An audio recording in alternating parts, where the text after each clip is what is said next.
Wukong is super committed. They're making a play mid. We have Lulu ulti. We have Lulu flash ulti. Exactly, right? Exactly. So we can buy time. He's thinking about all of these things. But I'm thinking, hey, if you are Emerald or Diamond, low Diamond, and you're watching this, would this work for you? Probably not, because probably Lulu will not have hands in Emerald to flash ult. So then what's going to happen? You're going to pat towards mid, Talia will die, and then Wukong will just back, so you'll not get anything. So what I'm saying is that in general, for Emerald or lower elos, it's much better to say, hey, I have BF sword. I really don't want to fight with you guys unless I know for sure I can win the fight, which in that specific case, it wasn't the case, right? What's going on, guys? Besides here in today's video, we will analyze a challenger AD carry from AOS. So I went on OPGG. I was like, okay, let's analyze a challenger player, but I don't want it to be a pro player because, of course, if we watch a pro player, obviously it's going to be really good. I want to see, okay, this guy, he's not a pro player, okay? But he does play a lot against Hans. He does play against Kalist. He does play against the best players in Europe in terms of AD carry. Like, look, he played against Comp, one of the best AD carries in Europe. He plays against a lot of people. He played with Caps, against Caps, like you name it, okay? So what we're going to focus on is basically fundamentals. Is he using fundamentals in Challenger to win? How does he play? At the moment, he's Challenger 1000 LP. I think he's going to promote in like 3 hours when the promotion, or 4 hours when the promotion comes. He was obviously Challenger last season, Grandmaster, Master, Challenger. So he's pretty decent, someone would say. So be sure to like, subscribe, and hit the notification bell if you want to make sure you don't miss out any bit of content from this amazing AD carry channel. So we're going to watch a Kai'Sa game, and we're going to explain everything that he does and things that he maybe doesn't. And we will basically talk about things that work for you in low elo and stuff that doesn't actually work in low elo. So let's take a look at this. He does play Kai'Sa. How is this matchup? So let me get my pen and let's go into it. So it is quite simple. When you play Kai'Sa, you want to play strong side, meaning that you want to win the lane. When you play Kai'Sa, you ideally don't really want to, chill, play safe, and try to, wait, go like play it slow, So I really want to see how he plays. In terms of the runes, he probably just goes for standard here. So he goes Little Tempo, Triumph, Alacrity, and Cutdown. Gets flat HP, and then Summoner, so gets Cosmic Insights and Magical Footwear. So how does he need to play this lane? I mean, realistically speaking, I think Nautilus Kai'Sa is super strong. If they hit the hook on Lulu, it's pretty hard for them to play. They can also like focus Tristana, but if she's really good, which again, it is Challenger Grandmaster, she can buffer her W on the Nautilus hook. So we should most likely focus on Lulu. I really want to see if she has Resolve. This Lulu, yeah, she does have Resolve. It's a very hard matchup, so obviously you need Resolve in this matchup. You need bomb plating. So I want to see aggressivity. Kai'Sa should get prior over the Tristana early on, and Nautilus can also start W if he really wants it. I saw a lot of pro players starting W. Yeah, as you can see here, he's actually saying, hey, I don't have Q, I don't have W, because if they woke up right here, I can just start W and have so much damage if I start W with Nautilus. So they sit in the brush. He's pushing, the Kai'Sa is pushing, playing it very slow, getting push. Obviously, both matchups try to get push here. Kai'Sa invests the Q as well. We ping on my way because we're supposed to get push, we're supposed to get prior, and now we just woke up on the Tristana. Obviously, Tristana actually starts W, which is amazing. This is something very, very interesting, because in a case like this, one, we know that Kai'Sa is winning this because she has Q and she has passives. Tristana is super weak. Even if she starts E, she's still very weak, right? She's more like of a scaling champion. And Nautilus is obviously a lot stronger than Lulu level 1. So here, the Tristana beautifully doubles on an angle where Nautilus can't hook, and Nautilus actually invests the hook on the Lulu. Beautiful. I can already see Tristana is most likely the Challenger or Grandmaster. I can see that Kai'Sa knows what she's doing. I just don't like that she uses the potion so early. She's gonna level up and she's gonna get HP. So I do think this is a subtle mistake. There is no reason for them to push right here, so they just walk up onto the wave and they just last hit. You don't really want to push the wave into the tower because you just give free farm to the guy. So now we know Lee Sin started bot because there is still Raptors right here. So he didn't actually go for the Raptor. So I think Kai'Sa should go for a ward soon. Remember that Lee Sin can do 3 camps into bot, or he can do also like blue, Gromp, red into bot lane. Super unlikely, but 240 gank can always happen. I was expecting that he's gonna go for a ward before he hits the tower, but I think the thought process was the following. I have so many minions, let me hit the tower a little bit. And now, since it's 15 seconds before the gank can actually come, we also know that they have Lulu Lee Sin, so they have no really setup that they can actually use for the gank. So what can I do? I can delay a little bit of my ward, and now he actually goes for ward. This is super good. He goes for the ward over the wall. Max range wave is coming into him. He should not push. He is not weak side because Wukong is also patting into bot. They can always take these super short trades. Are you an AD carry main who feels like no matter how well you play, win the lane, make good decisions, play mechanically well most of the times, but you still have no real impact? You crush it one day, win 5 games in a row and feel unstoppable, but the next day you lose every single game and start doubting yourself. Am I even a good AD carry? What can I do if enemy top lane and mid lane are so fed? Imagine a world where you never let the lead slip away. You know exactly how to push your advantage, exactly when to rotate at the right time, and how to control objectives so you can snowball the game. A world where as AD carry you don't feel forced to make risky plays and you don't drop your lead. But you don't have to imagine it, you can make it a reality. This is Martin. He was grinding games, watching guides and trying his best, but none of it seemed to work. The problem? He was focusing on the wrong things. You don't improve just by playing more games, you improve by fixing the small mistakes that cost you wins. And that's a problem that most AD carry face. From Platinum 3 to Diamond in 2 months. Billy found himself making the same mistakes over and over again, engaging at the wrong time or mispositioning in teamfights, dying for no reason, and he even knew some of the mistakes but he didn't know how to fix it. He would find himself guessing what to do next, unsure whether to push, rotate or fight while feeling completely lost in the mid game. Now he knows exactly what to do at every stage of the game and his results speak for themselves. Silver to Emerald in a month. Shaquille went from Diamond 4 to Challenger. Alex went from Gold to Grandmaster, and they are not alone. They are part of a growing community over 3,254 players who have taken coaching and transformed their gameplay. But here is the truth. This was not overnight and it was not effortless. Shaquille spent 2 years grinding to reach Challenger, not by playing more, but by playing smarter. Alex dedicated 26 months refining his skills and climbing to Grandmaster once he started focusing on what actually matters. So no, this is not a one session and you'll climb instantly, promise. If you're looking for that, if you're looking for a shortcut, this isn't it.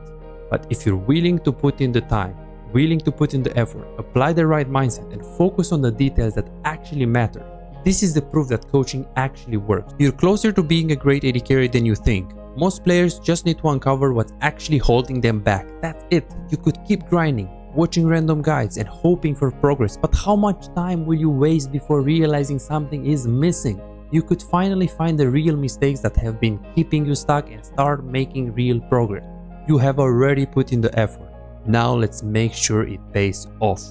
Book your coaching session now at bizaz.com. I mean, it is a long trade, realistically speaking, because he has little tempo, so he can just always force it. Now, Wave should be pushing into the Kaisa, but he doesn't want it to be pushed because, of course, the Wukong will be on the river in 25 seconds, and then we want to play for the scuttle, so giving up completely pushing to the tower is not optimal at all. So we contest the push, we're also having HP lead here, so there is no reason to give pressure. We can just convert the slow push into us, into a slow push into them, which we see that Kaisa already did. And here Tristana tried to hold in because they have no hook. And then, as we can see, she's actually losing quite hard. Tristana, in this meta, she's not as good as she used to be like 5 years ago when she was very strong in the laney phase. Now she's actually a lot weaker. I really like this. Is actually super good bait. Like, he doesn't push. Like, in this case, you should push and reset. There is no reason for you to slow push. But he sees Lee Sin here, and he wants to keep the wave here because we have Wukong, so we just really want to bait. And I really like his confidence. Look at this. So he looks scared, but he doesn't really look that scared. I can see that he wants to bait Lee Sin, but he's trying to act like look, this is super good because Lee Sin just used his W on him. Yes, he flashed out, but then the Lee Sin is definitely gonna die here. Would I do this in low elo? Probably not. Probably not. Because in low elo, if I try to bait like this, most likely my Wukong will most likely just recall or do something stupid. So I think this play is a little bit iffy because it requires Nautilus to hit him. It requires Wukong to focus him really hard. Like in low elo, if Wukong focuses Lulu and she flashes away, then it's just GG, right? So, okay, they don't actually push this wave. This could be a mistake right here by him.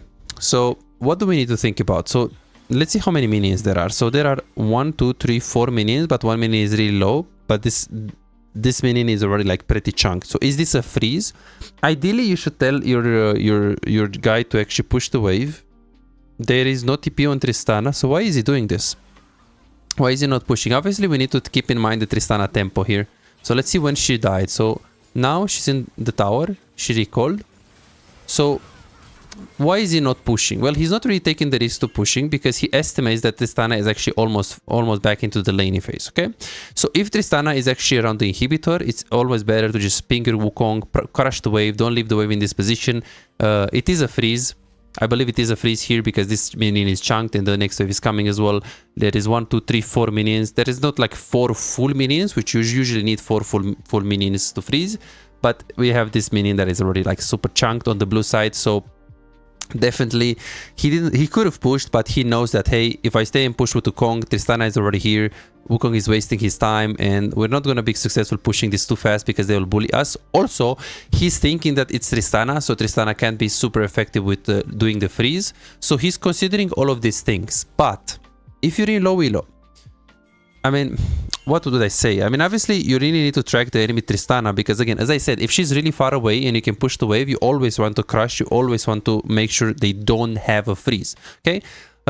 Also, if it's a Tristana, there are situations where you can be like, hey, she can't freeze anyways because she's Tristana.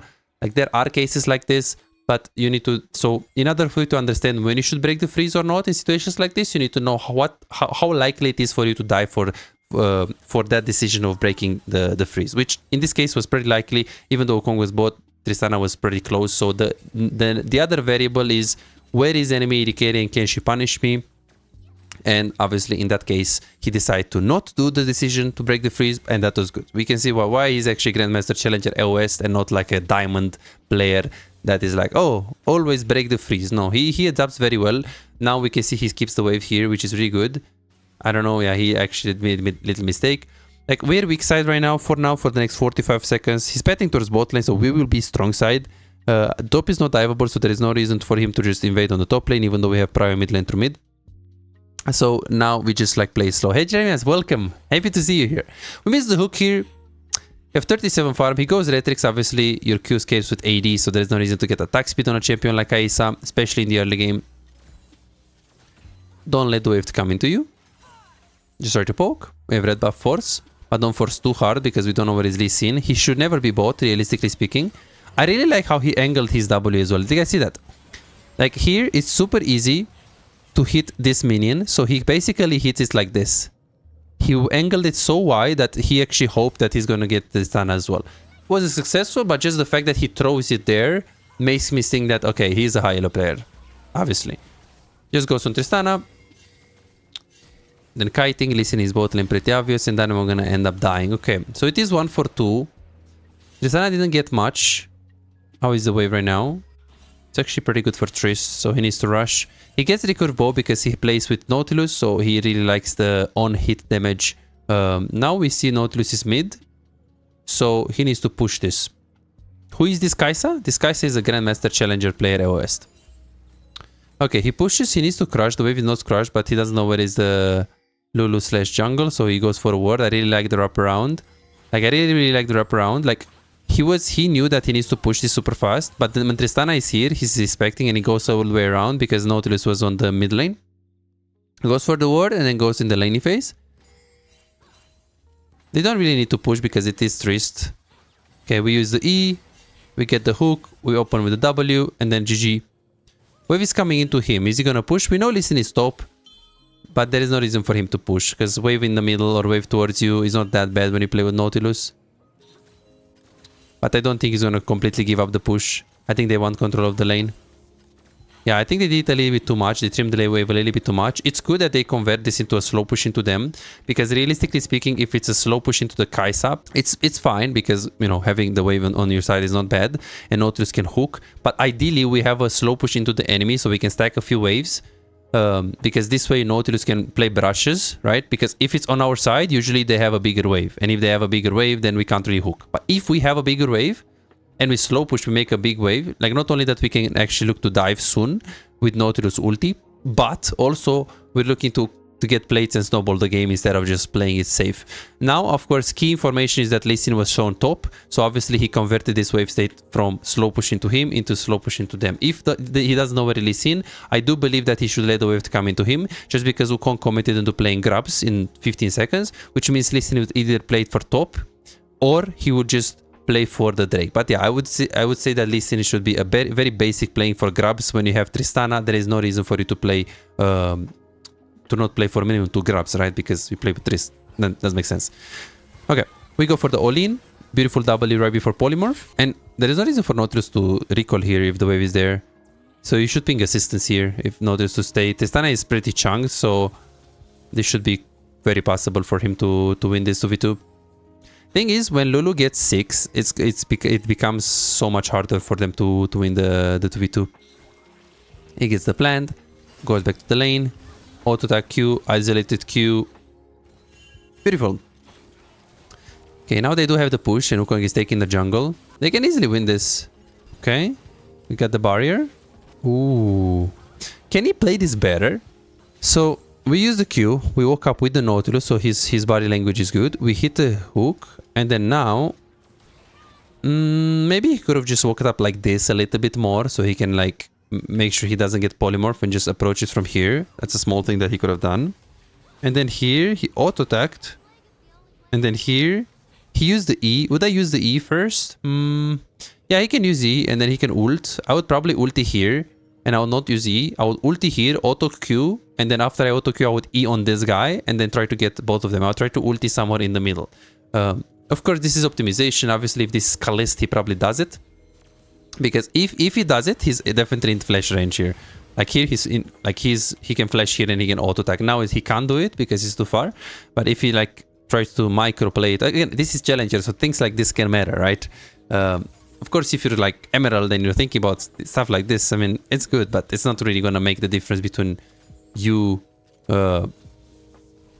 climbing or you're not climbing. He recalls instantly. Why is he not going for plate? Let's see. Well, it's pretty low and the risk of dying is quite high. He doesn't really know where Lee Sin is, so he doesn't like... This plate is also quite healthy, so he just takes the Kraken Slayer. He does have Kraken Slayer as well. Yep, that's what I'm thinking too. What are you thinking, Jeremias? Let's see. Okay, so... okay, that was pretty greedy. Yeah, that's the thing, right? That was pretty greedy because you have Nautilus mid lane. Let's see what happens here. He probably wanted to like mind game E in, so we kind of make it feel like Wukong is behind, right? Because they don't really have info on Wukong. But this is definitely greedy. I think Kalist is doing mind games like this. And now he needs to flash.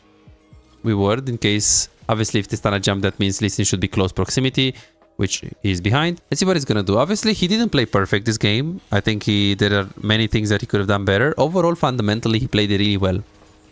We push this. Okay, now he could just play mid. About that 2v2 play? Ah, I see. So he could just go mid, or he could just push bot. Judging that it's far for him to go. I mean, he does have ult. Well, actually, no, he doesn't have ult. Okay, that's easy decision. If he does have ult, he could consider moving. But in this exact specific case, he has a cannon wave, and he can easily take 2 plates because he has Kraken Slayer, right? So he should never think about moving here, especially without ult. So he just takes the decision. Good evening, hope you're well. Hi, Davis, welcome. Happy to see you here. Okay, so Tristana goes mid.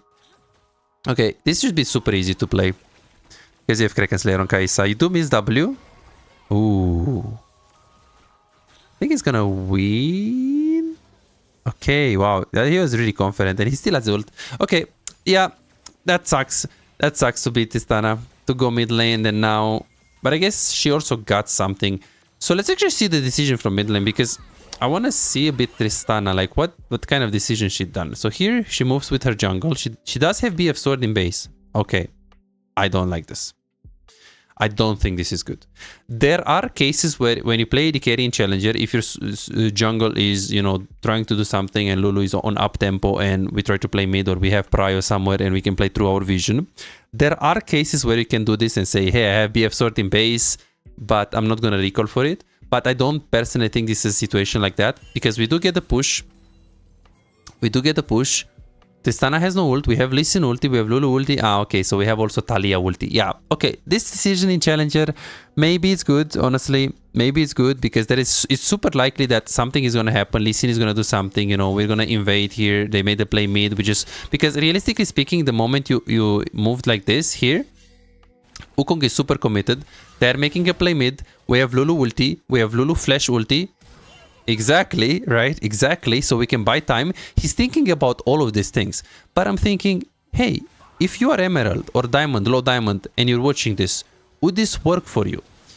Probably not, because probably Lulu will not have hands in Emerald to flash ult. So then what's going to happen? You're going to pat towards mid, Talia will die, and then Wukong reaches back, so you'll not get anything. So what I'm saying is that in general, for Emerald or lower elos, it's much better to say, hey, I have BF Sword.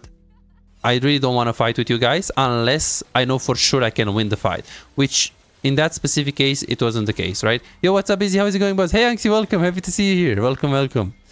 Today we do pro players analysis. We analyze Challenger, pro players, Korean, European, whatever we find, you know? So I already have a playlist of pro players. So this is the first game.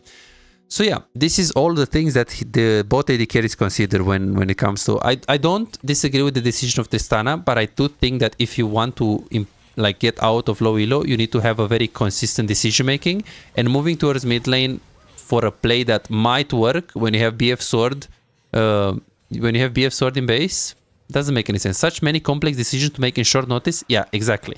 This is why this game is very difficult, and I do recommend you, if you're stuck, if you're AD carry main and you truly want to learn, you should check out the coaching, because the coaching is going to be personalized and it's going to help you, specifically you, to improve at the game. There are games that you can't win, there are games that you can carry, and what we will do in the coaching session is show you how to do it properly. This guy was gold, he got to master tier. We've got people that got from silver to emerald in a month. Of course, we've got people from diamond to challenger, for those of you who are like very, very ambitious in terms of goals. But this is the proof that this can work for you. We've got 2 coaching sessions, 2 hours. The guy got from emerald 4 to diamond 4. Crazy. If you truly want to get better, we have people that climb from emerald, people that climb from silver, people that climb from gold, people that climb to challenger.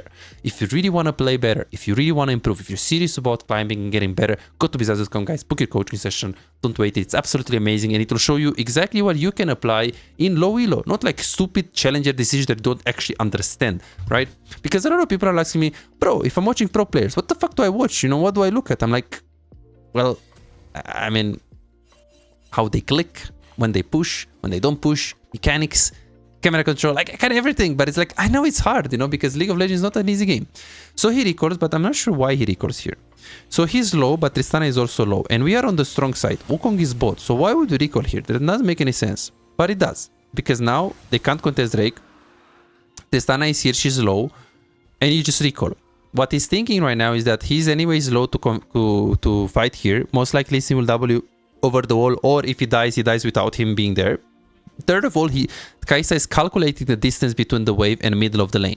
He knows that this wave to get in the middle, it takes like 10 to 15 seconds, and then Tristana to push it, it takes 5 to 6 seconds. But after you push it in 5 to 6 seconds, the wave needs to also travel to the tower, so you have another 5 to 7 seconds.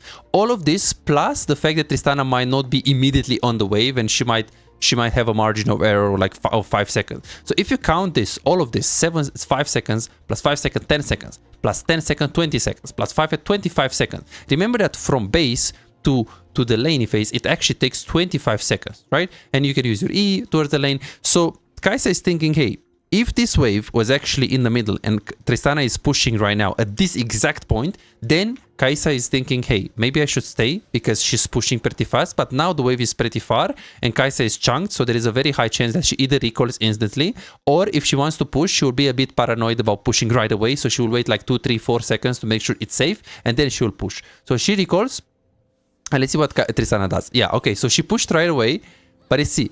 This is pretty hard for Tristana to push. I believe that if she's good, she recalls instantly. Like, there is no reason, like, if you're playing Trist and you don't see Kai'Sa for a long period of time, it's same decision, right? The next wave is pretty far. You can't really get it too fast on it. You can push it very fast, but you're super low. So why don't just reset the tempo at the same time with the enemy AD carry? Of course, the only reason why you could stay here if you have a better item by pushing this wave. But since you have 325 gold, a wave is like around 95 gold. So a non-cannon wave. So it's like, if you're gonna do like 450 gold, what else am I gonna buy? I guess you can get like longsword, but you can even get longsword, right? I play a game and then keep watching. I see.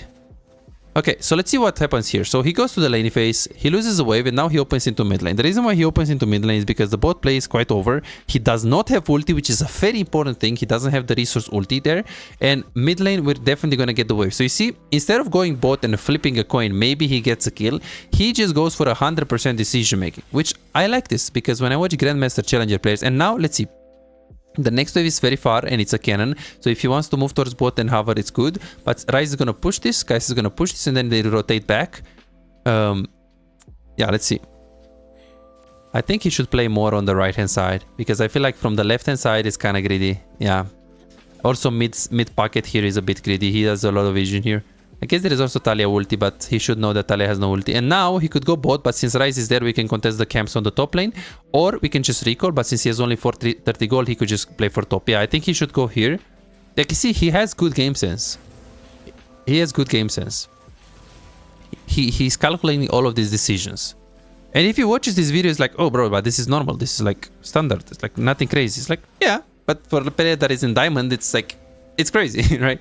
Because playing in diamond doesn't make this decision so fast. And here I really like this. Pay attention to this. So you get a kill and now you can recall or you can stay for one more wave. Usually you want to recall, but he plays a lot in Fog of War, as we can see. And when he sees that Urgot pushes this very fast, he can consider staying. And I think that if he's a human, if he's a good player, he stays here. Yeah, you see this. But it's crucial that you stay in Fog of War, because if you don't stay in Fog of War, maybe they'll just keep the wave here or last hit or try to play it slow in any way. We'll just wait for the Lee Sin the timer to come back. I think he pushes this and there is no reason to push the next wave. This is a challenger game. The next wave is super far. Okay, Wukong is pushing, so it will help to actually keep the tempo up and push. I do believe that if this is Kalist, he pushes one more because there is Lee Sin and Talia dead. Okay, so Lee Sin and Talia dead. We have high tempo. We have Freya top because Urgot was just mid lane, right? We have TP on the Ryze. So is there a reason to recall? Yes. The next wave is super far. If the wave was like there or there is no reason for you to recall. You keep up the tempo since we have number advantage on the map. But now he just recalls instantly. But you see, it's pretty complex decision making because again, if this wave was like by the time that he recalled, that wave is like in the middle, then he can just push because getting pushed when you're invading like this is crucial because they have to react to the wave mid, right? In this case, they invaded without any problem. But yeah, that's just how complex this game is. So he pushes the wave, and now what is he gonna do? He could pet into top, he could pet into bot, but I do believe that he's gonna I mean, he could pet into bot because he has ult. He's clicking like this, so his decision making doesn't tell me anything. I'm not sure. 16 seconds for the Herald, but the Wukong did not recall, or maybe he did, I don't remember. Did he recall after taking these camps? Probably not. So I think now, if it was me, I would hover bot, because at the moment, like we have like 20 seconds for Wukong to, you know, he's gonna finish this, he's most likely gonna pat towards bot, so let's see what he's gonna do. I think he's gonna pat to bot, and then after patting to bot, he's gonna pat to top with Wukong. Okay, never mind, there is no reason to pat for bot, because they're not pushing, so you stay mid, you just take the wave, and after you take the wave, you play top. There is no reason for you to hover bot side angle, just stay on the left. Very good. Okay, kind of embarrassing that he doesn't do the reset on the Kai'Sa. He can do it with B, he can do it with E as well. The next wave is pretty close, so he can only move, I think, until here. And then he needs to go back to mid. Unless he has a really reliable call. Yeah, you see that? Perfection right there. Like, this is what I like. Grandmaster Challenger players, they are humans. They have super good game sense. And then Talia actually said that, okay, this is super reliable call. I'm going to give up mid tower. Which, yeah, mid tower is quite important, not going to lie. Quite important, not going to lie. So now we take this. 900 gold. I think he's gonna stay one more, right? He needs a bit more. Wave is in front of him. Two people are dead. You take this. And now 1.4. I think he has item. I'm not sure. Yeah, he does have item. And then now, is he opening into mid or is he opening to bot? He could also open into bot because the wave is pretty far. But he could do like this and then just go to mid. Especially because he has ult. And there's a play there. So I'd personally do that. Because usually you just pat towards mid wave. But mid wave in this case was super far. So I feel like a different player would just do something like that. But usually it is bad. Usually you just pat towards mid wave. Mid push is super important for AD carries 99% of the cases. Or I guess 90% of the cases. You get push mid, then you go towards bot. There is no reason for you to stay mid. Just play with the bot. The play is bot. Everyone is bot. Play for bot. You take push mid and then you move towards bot. He's looking at this wave because he needs to come back to mid, unless he knows he can make something reliable here, which obviously he does it. He takes the kill. So now he could return into mid lane. We can play for Drake or we can keep pushing. I don't think you can ever take this tower because we don't have a wave. So I think you just push this and recall. Or you could also go for Drake. Let's see. It's pretty hard to take this tower, I think. Or maybe I'm wrong. Okay, they already take it. Lee Sin could have gone, but obviously the Wukong was dead and we have TP from Aatrox, so they are very strong. They can just make these calls. Okay, in this case, 1000 gold, I would just recall. Like, I know he's probably gonna do Drake, but like, it's something that, again, it is kind of... Should we just do Drake here? I mean, judging that he started Krugs, I personally feel like Wukong at this point, 3000 HP Krugs. If you recall right now, you're gonna, by the time that he's gonna finish Krugs and he's gonna be around Drake, you're gonna be there already. Which means you're gonna go mid, push mid, and then you can anyways move towards Drake. Also, you have 1000 gold. If you're in low elo, never do this. Obviously, this guy understands truly tempo and he knows exactly where is everyone on the map. But for you that you're in low elo, if you have gold, you see your jungle doing this, I don't recommend this because I see a lot of situations where you start Drake, your jungle is recalling or he doesn't help you, and then you lose mid tower, you can't take Drake, or you can take Drake, but it's so slow. So I personally don't recommend this kind of decision making in your games. And now he needs to stay. He does have 1k gold, he needs to stay. It's not a big of a deal because he has 2 items. But now he needs to stay because Wukong will take either red buff into Herald or just Raptors into Herald or just Herald right away since we have good vision and we can play around it. So judging of the tempo of the map, Kai'Sa should stay right here. But as we can see, she didn't recall yet, which it's a little bit iffy.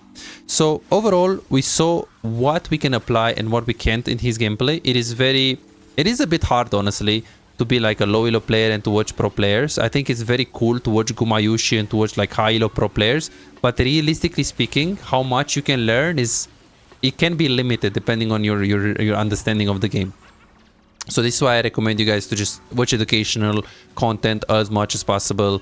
Try to do coaching if you have the budget. It's absolutely amazing and it will just buy you a lot of time. There are people that I coach that played 1 year League of Legends, and with the coaching they got from bronze to platinum.